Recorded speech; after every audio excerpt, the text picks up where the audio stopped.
Have you ever experienced a moment when just one sentence made you look back at your entire life? I have. It happened on a quiet Tuesday afternoon, around 3 o'clock, while I was reviewing the new fall menu for my small chain of diners at my office in Austin, Texas. My name is Rachel Thompson, 59 years old. For years, I believed that being a mother meant accepting however my children treated me as long as they were happy. Now I know how wrong I was. The phone rang, and as always, my heart skipped a beat when I saw Ethan's name. Not because anything was wrong.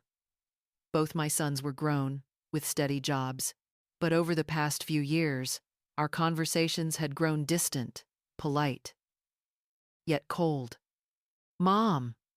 Ethan's voice was full of excitement, something I hadn't heard in so long. I've got amazing news.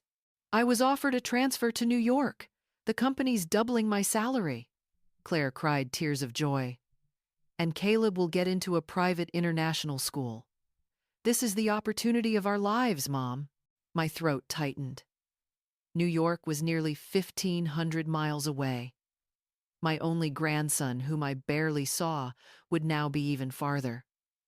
But hearing the joy in Ethan's voice, I forced a smile. That's wonderful, Ethan. I'm so proud of you. We'll be moving by the end of the month. It's sudden, but we can't pass it up. He paused. I heard Claire's voice faintly in the background. That's why we're planning a special farewell dinner somewhere worthy of the occasion. My heart warmed. Finally, a family gathering to celebrate my son's success. That's a great idea. Where at? I asked. At the Willow and Stone, he said proudly. Claire picked it. It's supposed to be the most elegant restaurant in the city. We got a reservation for Saturday night. It'll be perfect. What time? I asked softly. 8 p.m. Just family, me, Claire, Caleb, Ryan, and Sophie. Intimate but classy. Claire wants the night to be memorable. I waited for him to add, "Of course you're coming too, Mom." But silence. Only muffled voices and the sound of papers rustling. What about me? I finally asked, my voice weaker than I intended. Am I invited? The pause that followed made my heart stop. I could hear my heartbeat while waiting for the obvious answer any son should say to his mother. Well, Mom. Ethan's tone shifted, uneasy. It's just that Claire wants it to be, a bit more formal. More formal? I repeated, not quite understanding. Yes, Mom. The Willow and Stone is very high-end, very refined. Claire's worried you might not feel comfortable. You know how those places are. Everyone dresses fancy, talks about art, expensive wine. She just thought you might feel a little out of place. Those words echoed in my mind, uncomfortable. Out of place. My own son, the boy I raised with every ounce of love I had, was telling me I wasn't classy enough for a restaurant. Uncomfortable for who, Ethan? I asked, my voice growing cold. It's nothing personal, Mom.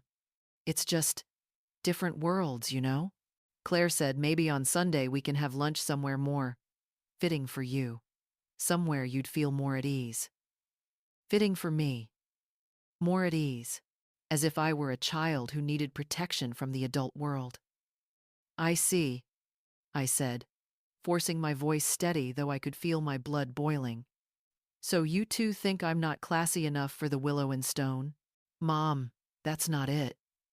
Ethan said quickly. It's just, you're amazing in your own way, but it's a different environment. You've been working in diners for years. There's nothing wrong with that. But this dinner includes Claire's friends. People who, people who what? Matter more? Are more educated? More deserving of respect? I asked slowly. Yeah, I understand, son. I spoke calmly, but inside, I was breaking apart. You two enjoy yourselves. You're not mad, are you? Claire just wants everything to be perfect. Have a great evening. I hung up and sat quietly in my office, staring out the window at downtown Austin glowing under the city lights. Right across the street, standing proudly among a row of historic buildings, was the Willow and Stone, my restaurant, the very place where I'd poured every dollar of my savings, every decision, every detail, to create the refined atmosphere my children admired so much. And now, they thought I wasn't good enough to walk through its doors. I, the simple, plain, not classy woman, in their eyes, was the owner of the most elegant restaurant in town. I picked up the phone and called the Willow and Stone. Good afternoon, Carlos. This is Rachel. Good afternoon, Mrs. Rachel. How are you? I'm fine. Listen. This Saturday night, there'll be a special party table for 8, under the name Claire Miller. I want everyone to give them the best service possible. Of course. Is there a special occasion? I smiled, though it wasn't a happy smile. Let's just call it an evening of big revelations. That afternoon, I made a decision that would forever change my family. Saturday night, I would be at the Willow and Stone, not as the inappropriate mother expected to stay home, but as the owner of the very place itself. It was time my children learned who the woman they had underestimated all these years truly was. That night, I couldn't sleep. I thought about my entire journey from a woman who started selling breakfast sandwiches on a street corner to becoming the owner of Austin's most luxurious restaurant. And I wondered, why had my own children never seen it? My story began more than 30 years ago, when David, my husband, had an accident that changed our family forever. He worked as a supervisor at an auto parts plant in Dallas, Texas, a steady job that gave us a simple but decent life. Until one September morning, when a forklift lost its brakes and crushed his leg against a wall. The doctors saved his leg, but not his ability to work. The settlement barely covered the hospital bills. It wasn't enough to keep a roof over our heads. In an instant, I, Rachel, just 28 at the time, became the only source of income for our family of 4. Ethan was 6, Ryan was 4. 2 little boys full of energy and dreams, deserving of every chance at life. I refused to let circumstances defeat me. It was David who gave me the first idea. Rachel, he said, you make the best food in this neighborhood. Why not try selling it? At first, I only tried once. I made a batch of fried chicken sandwiches and cheese pastries on Thursday, then sold them outside the nearby elementary school. 2 hours later, everything was gone. Friday, I made twice as much and sold out again. That's when I realized I hadn't just found an income, I'd found my calling. I started small, but with big determination. Up at 4 a.m.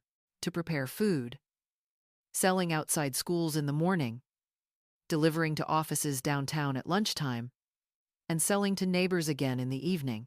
The first few months were exhausting, my feet swollen from walking, my hands rough from kneading dough, but every dollar earned was a small victory. And my boys saw it all. They saw me work endlessly, never complain. Mom, why do you work so much? Ethan asked one night as he watched me count change from a wooden box. Because I want you boys to have a better future, sweetheart. And a better future only comes from hard work. After 1 year of street selling, I saved enough money and courage to rent a tiny shop, just about 215 square feet, tucked in a modest neighborhood. But it was mine, the first Thompson. Family Diner was born 2 small tables, a wooden counter David built by hand, and countless dreams. The secret to success wasn't just the food, it was how I treated people. I remembered every customer's name, knew their favorite dishes, asked about their kids. They did their homework at the back table, and as they got older, they helped me serve water and clear dishes. They learned the value of work and dedication, but they were never forced. It was their way of contributing to our family dream. One day, I'm going to have a restaurant even bigger than this, Ethan said, when he was just 10, looking around the tiny diner. You will, I smiled, but never forget where you started. After 5 years, the first diner was successful enough for me to open a second one, then a third. Not all at once, but carefully, step by step. I learned to read financial reports, study market trends, and choose strategic locations.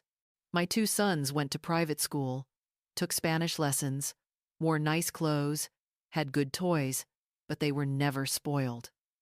They understood that everything we had came from hard work.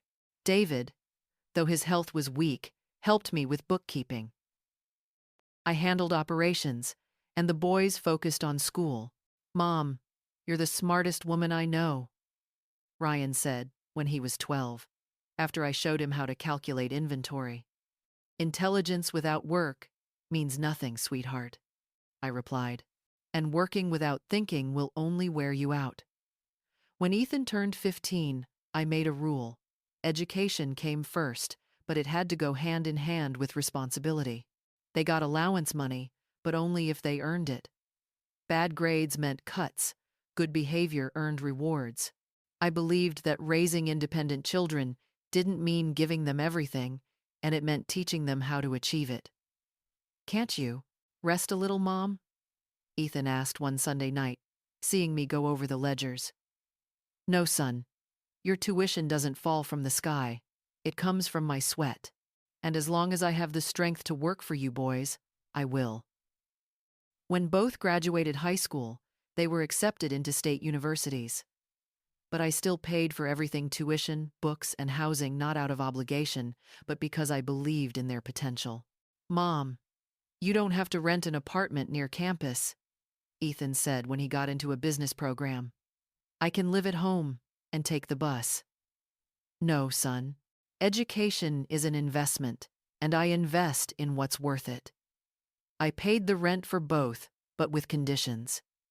Keep your grades high, graduate on time, and afterward, be completely independent. I wasn't raising dependent boys. I was raising capable men. And it worked. Both graduated with honors, found good jobs, and built stable careers. When they got married, they were financially independent. I thought I had fulfilled my duty as a mother, to give my children the tools, not my entire life. But somewhere along the way, something changed. I don't know if it was because of my daughters-in-law, Claire and Sophie, or because success made my sons forget where they came from. They stopped seeing my hard work as something to be proud of, and started seeing it as something to be embarrassed by. The woman who had fought tirelessly to give them a better future was now the plain woman who didn't fit into the upper class. But they forgot one thing. The same determination that helped me sell sandwiches on the street all those years ago was the very thing that brought me to where I am today. And on that Saturday night, they would finally see just how far I had come. The first time I met Claire, I knew she would be trouble not because of her looks. She was stunning, with perfectly styled blonde hair and the polished air of someone who had studied at an elite school in New York. The problem was her eyes, the way they scanned, judged, and categorized people by social class. Ethan was 23 then, freshly graduated, working his first job at a financial consulting firm in Boston. Mom, I want you to meet Claire, he said over Sunday lunch, his eyes bright with love.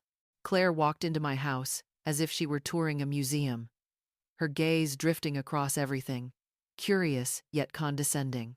It's such a pleasure to meet you, Mrs. Thompson. Ethan talks about you all the time.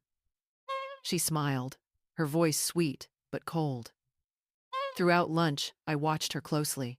She complimented my Southern-style pot roast with exaggerated surprise, as if it were impossible for a middle-aged woman from the food business to cook well. She asked about my diner chain with the tone of someone discussing a quaint hobby.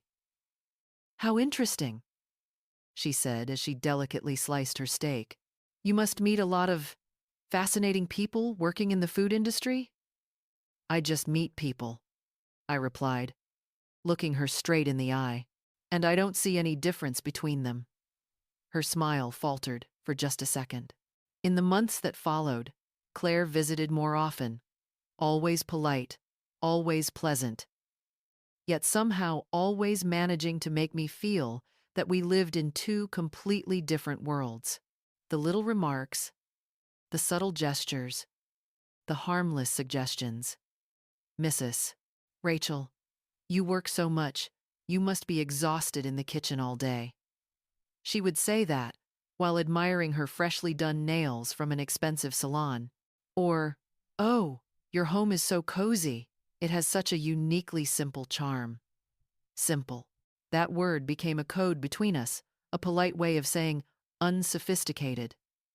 David, my husband, noticed the discomfort. That girl's just a bit spoiled, Rachel. She'll change.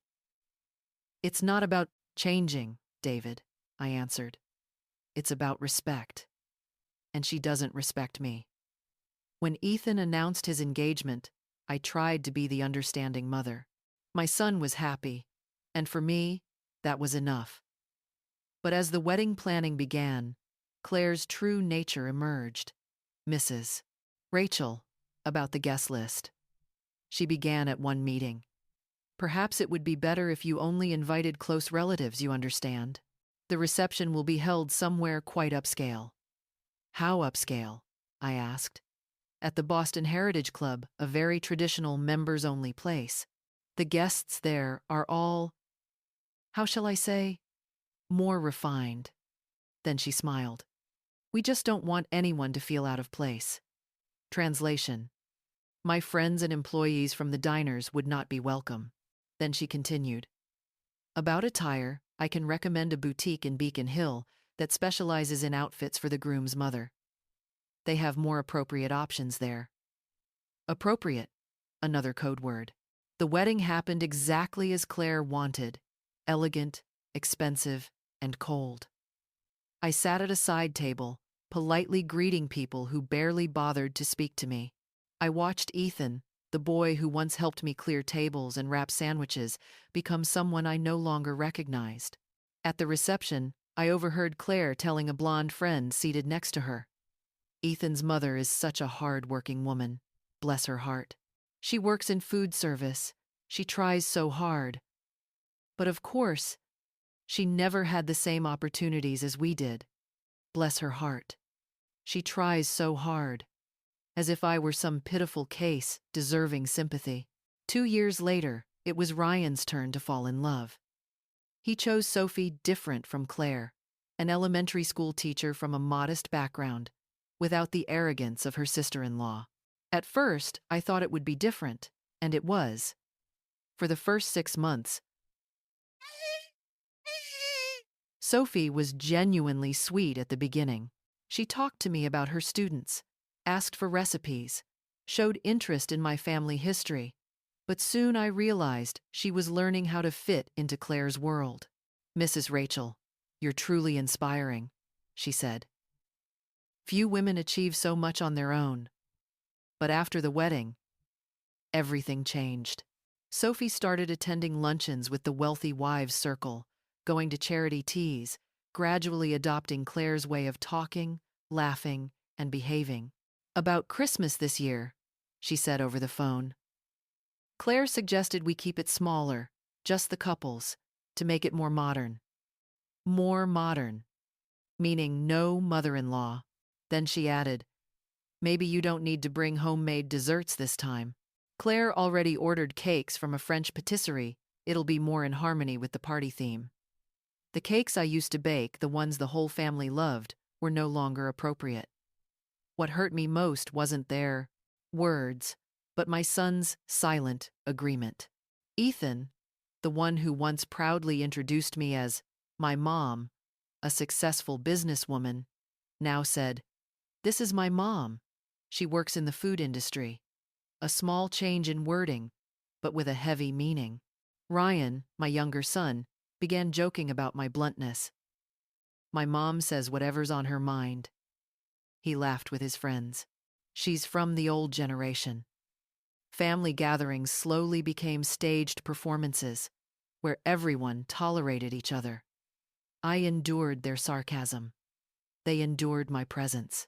And my sons, they endured the heavy atmosphere they themselves created. What disappointed me most was that they could not hide their interest in my money when they needed something, a down payment on a new car, house repairs, or the expensive tuition for Caleb, my grandson. They knew exactly where to find me. But when it came time to invite me to important events, I became the inconvenient one. Mom, about Caleb's baptism, Ethan called, his voice hesitant.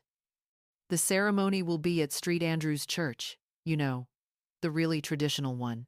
After that, the reception will be at the Westbridge Club. Claire wants it to be private, just the godparents and close family. And what about me? Am I not close family? Of course you are, Mom.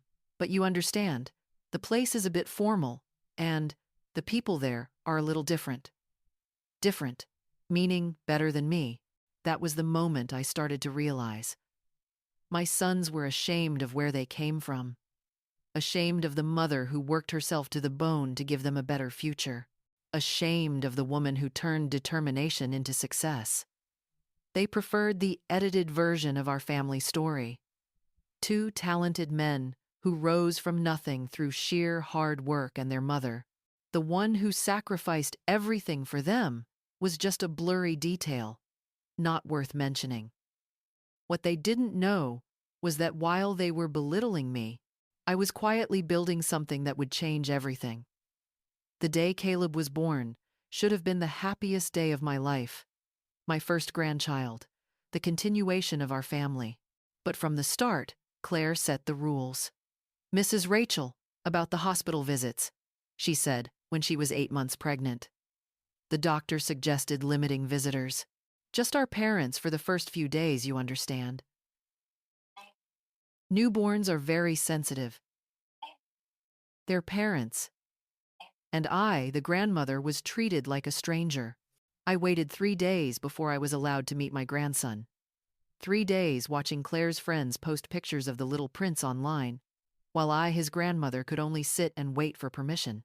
When I finally entered the room, Caleb was asleep in his crib. A perfect baby, his eyes like Ethan's, his chin like mine. My heart melted instantly. He's beautiful, I whispered, stepping closer. Careful, don't wake him, Claire warned immediately. He startles easily. Oh, and make sure you use the sanitizer over there. I did as told, like a stranger visiting someone else's child, then stood quietly, staring at my grandson, afraid to even touch him. If he cries, it's best you don't pick him up, Claire continued. We're following a strict routine. The home nurse said he needs to get used to limited contact for the first few months. A private nurse, a strict schedule. Everything arranged to keep me at a safe distance. In the following months, the rules kept multiplying. When Caleb turned 2 months old, I finally got to hold him for exactly 15 minutes with Claire standing beside me, timing it, and giving constant instructions. Support his head higher. Don't rock him. Be gentle. You don't have much experience with newborns, do you? She said. No experience? I replied, struggling to keep my voice calm. I raised 2 sons almost entirely on my own, Claire. I know how to care for a baby. Oh, but that was a different time, Mrs. Rachel, she said with that same fake smile. Pediatrics has advanced so much since then. There are new methods now. Please don't take it personally. We just want to do things the right way. New methods, as if a grandmother's love had an expiration date.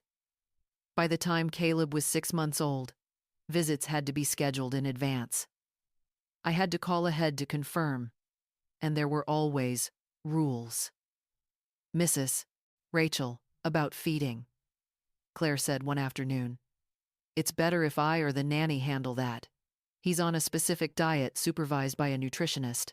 You can give him water if he asks. I, the grandmother, was only allowed to give him water. And about toys, she continued, we only use educational ones that promote cognitive development. Away. I looked at the stroller full of toys I had brought, the soft stuffed animals, the colorful cars, the cheerful rattles, and realized all of them were not suitable for cognitive growth. I asked, "What if he cries?" "Then call us," she answered coolly. "He has a fixed schedule for everything: sleep, feeding, playtime. We're following a modern American parenting method. It's very effective." Effective for whom? I wondered. For the baby, or for those who wanted to remove genuine love from his life. The American method for a 6-month-old baby. But what hurt me the most wasn't the endless rules. It was the way Caleb would still smile, reaching his tiny arms toward me, wanting to be held before someone would step in, gentle but cold, and separate us. How sweet. He really likes his grandma. But it's nap time now. You can come visit. Tomorrow. And tomorrow. When Caleb was 10 months old, he began saying his first words, Mama, Dada, Nanny, to call the British nanny Claire had hired.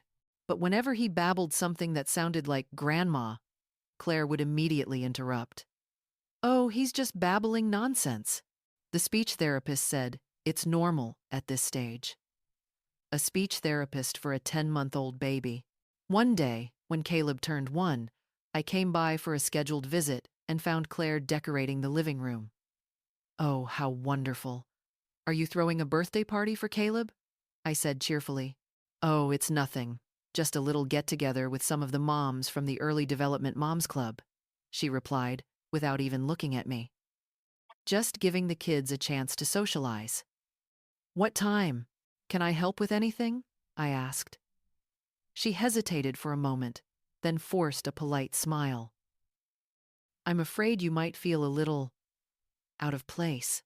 Out of place. At my own grandson's birthday party. "But I could just stop by for a moment to say happy birthday, right?" Better not. Caleb gets overstimulated by strangers. Strangers. I, his biological grandmother, was called a stranger. Then, she added, a child psychologist said too much excitement from parties can affect a baby's emotional balance.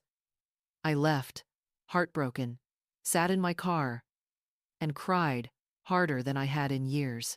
Not just for Caleb, but for everything, for being treated like an inconvenience, for having my love as a grandmother restricted by rules, for being deemed unworthy to be close to my own blood. That night, David found me sitting in the kitchen, staring at the few photos of Caleb I had secretly taken during my supervised visits. "What's wrong, Rachel?" he asked. I told him everything about the party, the restrictions, about the feeling of being turned into a stranger in my grandson's life. "She's unbelievable. Caleb is our grandson. We have the right to be in his life. We have the right," I said softly, voice trembling. "But we don't have the respect. Talk to Ethan," he urged. "He agrees with everything Claire does. To him, she's the perfect modern mother, using all those advanced parenting methods, and I'm just the old-fashioned grandma who doesn't understand child development." That's when I realized this wasn't just about being overprotective. Claire was deliberately keeping me away from Caleb, not out of concern for him, but out of shame for me. I wasn't the kind of grandmother she wanted for her son. I didn't come from the right background. I didn't have the refined image she worshipped, and I didn't fit the perfect picture she was trying to create. To Claire, Caleb deserved a different kind of grandmother, a more proper one. And since she couldn't replace me, she chose to keep me as far away as possible. Ironically, while they treated me like I didn't belong, I was quietly building something that would change everything.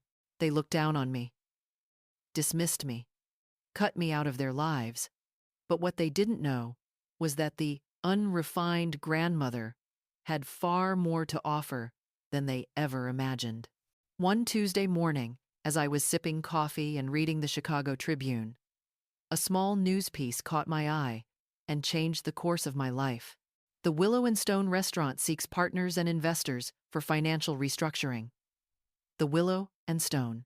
The name sounded familiar, the most upscale restaurant in the city, a place where the elite gathered. I'd heard of it before, but had never stepped inside. Not because I couldn't afford it, but because I once thought places like that weren't meant for people like me. Curious, I called the attorney handling the sale. The restaurant is in financial trouble, he explained. The previous owner made poor investments and now needs funds to pay off debts. We're looking for new investors. How much would it take to buy a small share? I asked. About $150,000 for a minor stake. If you want controlling shares, of course, the number is higher. $150,000, exactly the amount I had saved over the years for retirement or emergencies. Can I see the place? Of course. When would you like to come? This afternoon. That afternoon, I drove to downtown Chicago, my heart pounding with both excitement and curiosity. The Willow and Stone stood proudly on a stylish corner, inside a beautifully restored red brick building. Its facade was elegant, with large glass windows and an entrance that radiated grace and sophistication. The attorney greeted me at the door and gave me a tour. And what I saw left me speechless. The restaurant was breathtakingly beautiful, high ceilings, with crystal chandeliers, crisp white tablecloths, soft leather chairs. The atmosphere was a perfect blend of classic and modern, so refined, so graceful, unlike anything I had ever seen. Through the glass wall, I could see the open kitchen, industrial-grade equipment, top-tier ovens, gleaming counters. How could a place like this be going bankrupt? I asked. Poor management, he replied. The owner overinvested, overstaffed, and lost control of cash flow. The restaurant itself is brilliant, just under the wrong leadership. I walked through the empty dining room, ran my hand over the tables, took in every detail, inhaled the faint mix of perfume, wood, and spice. Something about this place called to me. Can I review the financial statements? Of course, but I must warn you this is a risky investment. I brought all the documents home and stayed up all night reading through every page, reports, balance sheets, and financial forecasts. David helped me check the numbers, but the final decision was mine. Rachel, are you sure? He asked, worried. That's a lot of money. David, I said, eyes still on the spreadsheets. I know food. I knew what made a business thrive or fail. This place just needs someone who knows how to manage it. But why a fine dining restaurant? Your diners are already doing well, David said. I paused, trying to express something I could barely put into words. Because I want to prove something, not to others, but to myself. The truth was, it was more than that. And a part of me wanted to show that a woman who started with nothing could understand elegance, could belong to that world of sophistication. A week later, I signed the contract to purchase 20% of the shares for $50,000. It was the first step on a path I didn't yet know where it would lead. The first few months were full of learning. I observed everything: how the staff served, how the chefs plated dishes, how customers reacted. It was a completely different world from my small family eateries, but the core principles were the same: quality, service, and efficient management. You've got a sharp eye, Mrs. Rachel, said Robert, the head chef, during one of my visits. Your suggestions are really making a difference. I had proposed a few small changes to the menu dishes that were elegant yet made with approachable ingredients, broadening the restaurant's appeal without losing its upscale touch. And the results were remarkable. After 6 months, the restaurant began to recover. After 1 year, it was turning a steady profit. That's when the other shareholders approached me. "Would you like to buy out the entire ownership?" they asked. I wanted that more than anything. I sold part of the profits from my diner chain, took out a bank loan, and gradually bought all the remaining shares. 2 years later, the Willow and Stone was entirely mine. The changes I brought were subtle but profound. I kept its elegant spirit but applied everything I'd learned from years of running humble family eateries. I trained the staff to be warm yet professional, restructured operations to cut unnecessary costs, and introduced special events that attracted new customers. What made me proudest was that the restaurant remained luxurious, but now it had warmth, soul, and a human touch. My touch.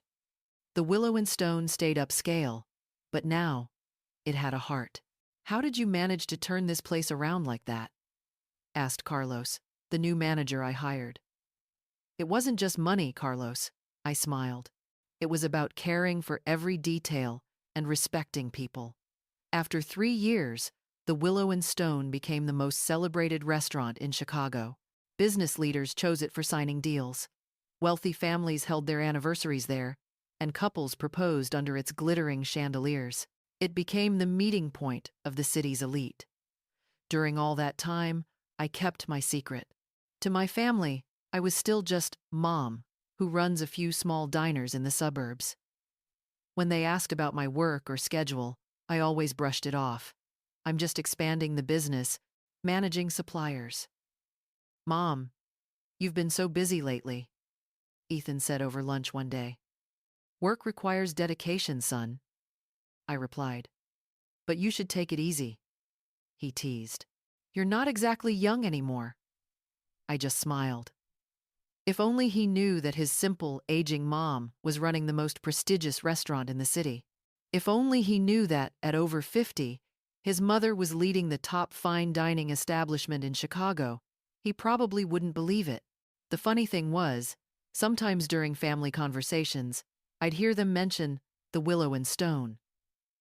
"Claire wants to have her birthday there," Ethan said once, "but it's hard to get a reservation. It's the go-to spot for Chicago's upper class now." "Must be expensive," I said casually. "Yeah, but worth it. Don't know when we'll ever get the chance." Don't know when, I thought to myself, quietly smiling. For 4 years, I lived with two identities.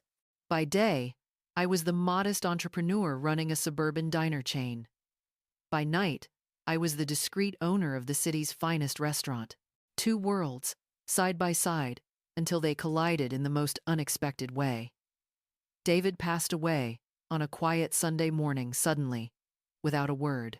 A heart attack at 62, while reading the paper on the porch. I had just returned from the bakery, a loaf of fresh bread still in my hands, when I saw him leaning back in his chair. Face peaceful, as if asleep only this time, he would never wake up again. The days that followed drifted by in a blur: visitors, flowers, condolences, and funeral arrangements. Ethan and Ryan handled everything carefully, as always.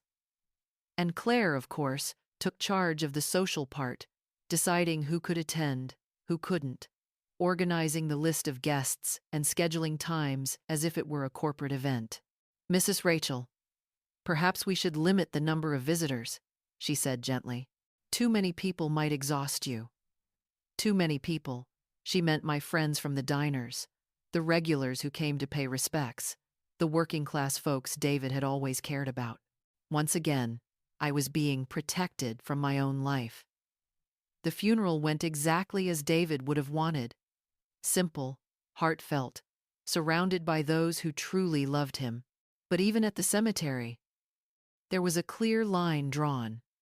One side for family and old friends, the other for appropriate guests, handpicked by Claire Ethan's colleagues, country club acquaintances, neighbors from their upscale suburb.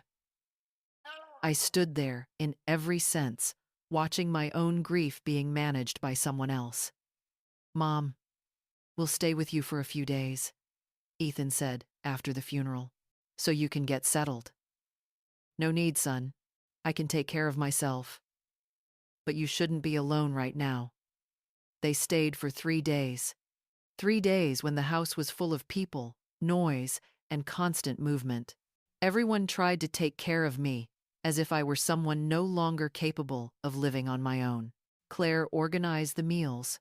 Sophia, Ryan's wife, cleaned, and my 2 sons answered phone calls and greeted guests.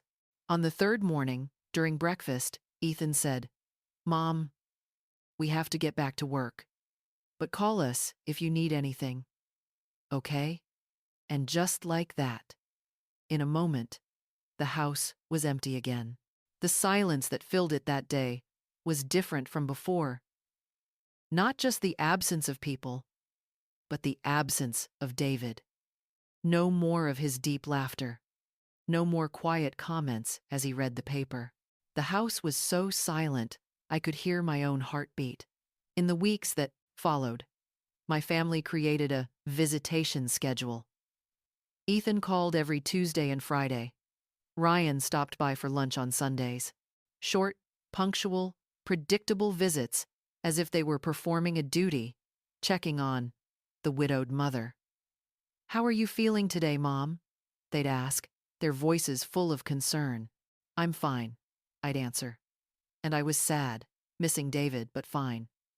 What they didn't understand was that I was processing my grief in my own way through work. The diner chain kept running smoothly.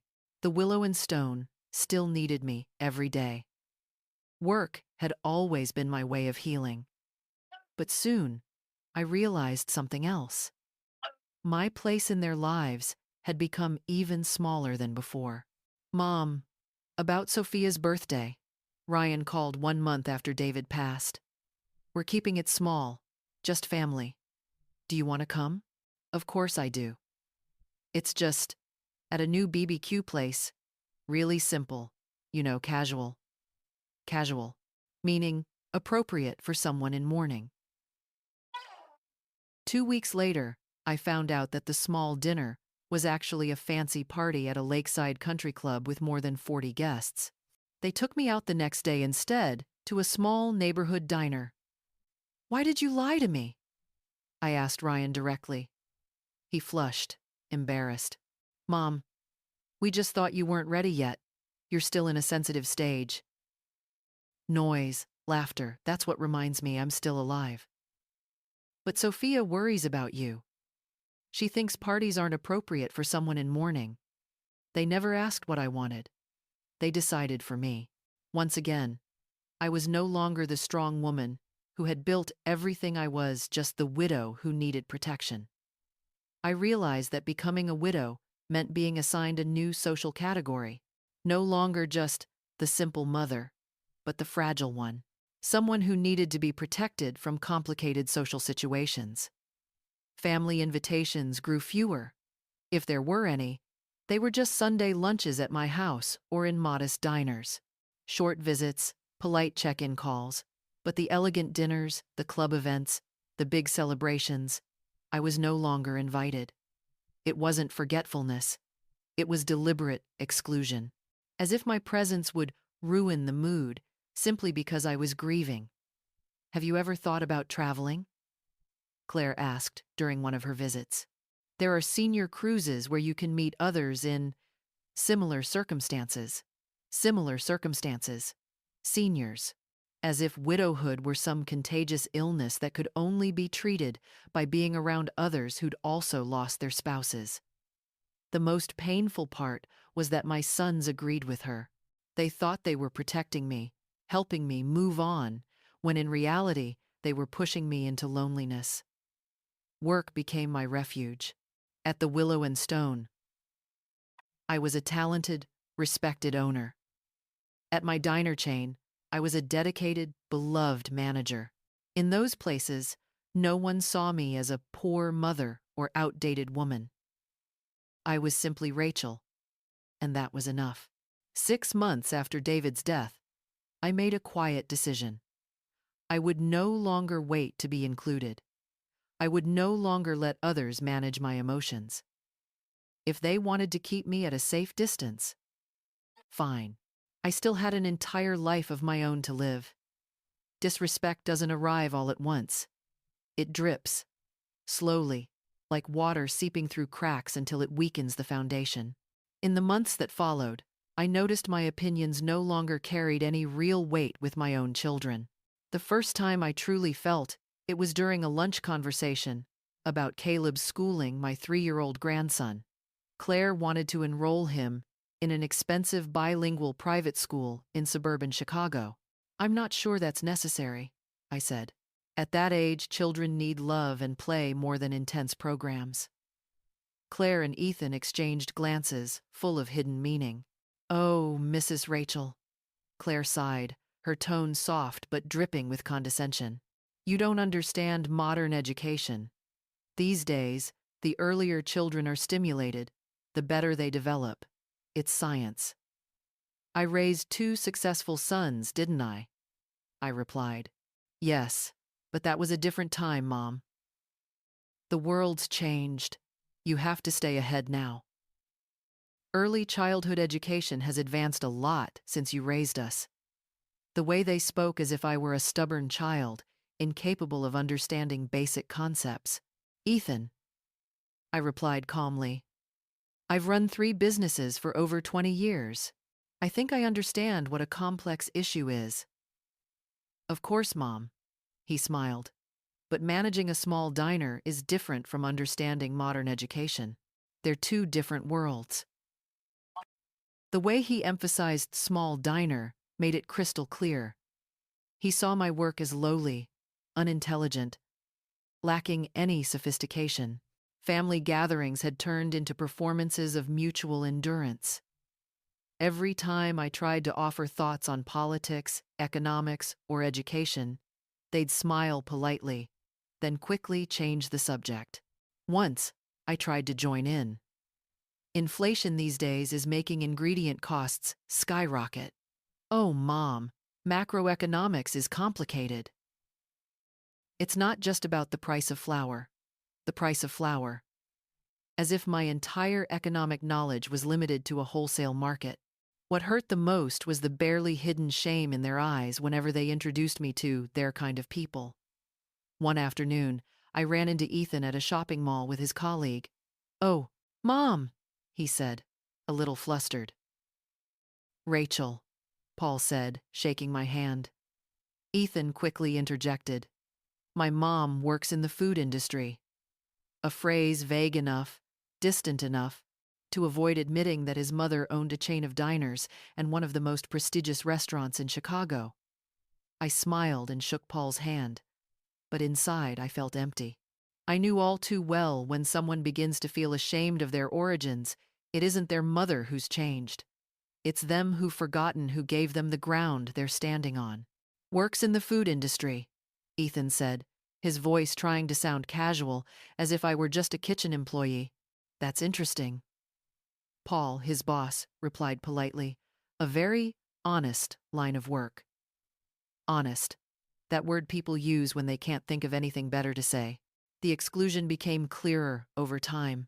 I overheard hints in their conversations about fancy dinners, private events where I might feel uncomfortable. "We went to Caleb's graduation dinner last night," Sophia said offhandedly. "That Japanese restaurant was so upscale, Mom." "Graduation? I didn't know there was a dinner," I said, trying to stay calm. A pause. Then Sophia gave a strained smile. "Oh, it was just a small gathering, Mom. Just classmates and families of the same circle. Same circle." In other words, I wasn't high class enough to attend my own grandson's graduation dinner.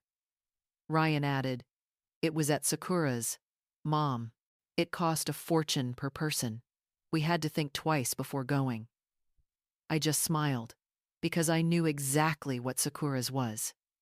It was the biggest rival to the Willow and Stone, the upscale restaurant I owned. The 2 were often compared in local magazines. If they only knew, the peak of their condescension came during an evening talk about investments. I said, I was considering expanding my business. Be careful with those ideas, Mom, Ethan said, feigning concern. You don't have experience with complex investments. You could lose money. What are you thinking of investing in? Claire asked, her voice sweet but dripping with mockery. I'm thinking of trying my hand at high-end dining, I said. They laughed almost in unison. Oh, Mom, Rachel, Claire laughed loudly. Fine dining is completely different from running casual eateries.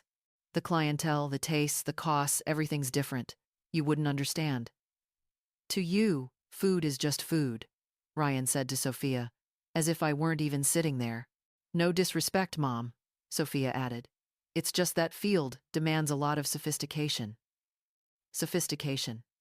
The word they always used as a polite way to put me down. Maybe you should just focus on what you're good at, Ethan concluded, his tone full of authority. Your diner chain is honest, stable work. No need to complicate things. In that very moment, I made a silent decision. I was done being underestimated, done having my intelligence and experience dismissed as meaningless. They thought I wasn't refined enough to understand fine dining, not elegant enough to belong among the elite, and not intelligent enough to have an opinion about the so-called big issues. In just a few days, they would realize how terribly wrong they were, and that lesson they would never forget. After Ethan's painful phone call, I stayed up all night, wandering through the empty house. I replayed every word, every look, every awkward silence. His phrase, "It might be a little uncomfortable, Mom," echoed in my head like a cruel refrain. I sat in the kitchen, a cold cup of coffee in my hands, staring at the fading night outside. How many times had I allowed myself to be pushed aside? How many times had I swallowed my pride just to keep the peace? The answer was as clear as the morning light creeping through the window. Too many. Around 5 a.m., I made my decision. I would never again let myself be treated like a problem to manage. I would no longer pretend not to notice the contempt disguised as concern. As soon as the Willow and Stone opened, I called Carlos, my restaurant manager. Carlos, it's Rachel. I need to talk to you about Saturday night. Yes. Good morning, Mrs. Rachel. You mean the table for 8 under the name Claire Johnson? That's right. I want that table to receive the best possible service. Of course. What exactly would you like? I lowered my voice. They don't know I own the restaurant. I could hear the curiosity in his tone. What do you mean, ma'am? That night, it'll be my family, my son, my daughter-in-law, the ones who told me I wasn't refined enough to set foot in a place this elegant. There was a long silence on the other end. Mrs. Rachel, with all due respect, that sounds unbelievable. That's exactly why I'll be there Saturday night, not as a guest, but as the owner. And I want it to be a complete surprise. He understood exactly what I wanted. Serve them perfectly, but under no circumstances reveal my connection to the restaurant. I would arrive later, watch quietly, then choose the right moment to step forward. Are you sure about this, Mrs. Rachel? Carlos asked for the third time. Absolutely. I smiled. It's time for the truth to come out. The week passed strangely fast. During the days, I worked as usual, visiting the diners, handling paperwork, meeting suppliers, but in my mind, there was only one image: Saturday night. I chose my outfit carefully, a simple black dress, genuine, leather heels, and the gold necklace David had given me on our last anniversary. Not flashy, but elegant in every detail. I wanted to appear poised, unshakable. On Friday afternoon, Ethan called. Mom, about tomorrow. You're not upset, right? Claire's a little worried since we invited so many people. Of course not, I lied smoothly, surprised at how calm I sounded. Just enjoy your evening, sweetheart. If you want, we can take you somewhere quiet for lunch Sunday. All right. Have fun, you two. Saturday morning arrived under a clear blue sky, and with it, a sense of determination I hadn't felt in years. That afternoon, I got ready slowly. Every gesture, every stroke of lipstick, every fold of fabric deliberate. At 7:30 p.m., I drove into downtown. My heart raced, but I felt a strange calm inside. I parked on a side street and walked toward the restaurant, watching the weekend crowds under the Golden City lights. The Willow and Stone glowed, warmly elegant, confident, magnificent. Carlos greeted me at the back entrance, the one for executive staff. "They've been here since 8, he whispered. Sitting right in the center, exactly where Mrs. Clare requested. She said it was a very special occasion. "And how are they behaving?" I asked. "Just as you'd expect. Mrs. Clare's acting quite commanding. She's ordering the staff around like they're her personal servants." "Perfect. Wait for my signal." I took a deep breath, adjusted my dress, and prepared for the moment I'd spent an entire week planning. It was time for my children to learn that the ordinary mother they were ashamed of was, in fact, the owner of the very place they admired most. I entered the main dining hall of the Willow and Stone at 8:40 p.m., just as they were midway through their meal. The room shimmered under the warm golden lights, soft jazz drifting through the willow, air, and the faint aroma of wine, all the result of my own hands. My family sat exactly where Carlos had said, the center table, prominent in the room. Ethan wore a navy suit. Claire was radiant in a red dress. Ryan and Sophia looked polished as always. And little Caleb, my grandson, sat quietly, sweet, and regal like a tiny prince. I walked slowly past a few tables, nodding politely to familiar guests, until I stopped right beside theirs. Ryan noticed me first. "Mom!" he exclaimed, genuinely surprised. "What are you doing here?" The table fell silent. Ethan turned. Claire froze. And Sophia lowered her gaze. "Hello, everyone," I said softly. "I just came to have dinner." "But wait, you said you were fine, that you didn't need to come," Ethan stammered. I smiled calmly. "That's right. I'm perfectly fine." Claire quickly regained her composure and forced a polite smile. "Well, what a surprise, Mrs. Rachel. But this place is quite expensive. Maybe you'd feel more comfortable somewhere a bit more casual." "Casual," I repeated, arching an eyebrow. "Oh, I just meant the prices are a little high," Sophia jumped in, pretending concern. "Something simpler might be easier and less costly."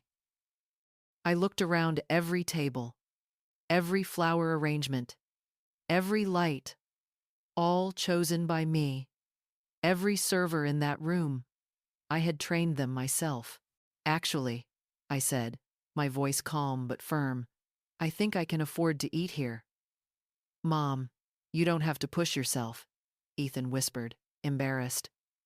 "We can cover your part." "Cover mine?" I raised an eyebrow. "Just this once," Claire added, her tone dripping with false generosity. At that moment, Carlos approached poised and professional. "Good evening, everyone. Is everything to your liking?" "Wonderful," Claire answered, trying to sound sophisticated. "Quieter table so she doesn't feel overwhelmed in a place like this." Carlos glanced toward me, waiting for my signal. I smiled. "Actually, I don't need a table." "What do you mean, Mom?" Ethan asked, confused. "Because," I looked straight into their eyes, "I own this restaurant." The room fell into absolute silence. I watched their faces shift confusion, disbelief, and then sheer shock. "Carlos," I continued, my voice steady, "these are my sons and daughters-in-law, the ones who thought I wasn't refined enough to step foot in this very place." Carlos smiled with practiced professionalism. "Mrs. Rachel is an incredible owner. She's the reason this restaurant became one of the most respected in the city. Claire went pale. Sophia's mouth fell open, speechless. And Ethan, he looked at me as if he were truly seeing his mother for the first time. Is this real, Mom? He asked, his voice breaking.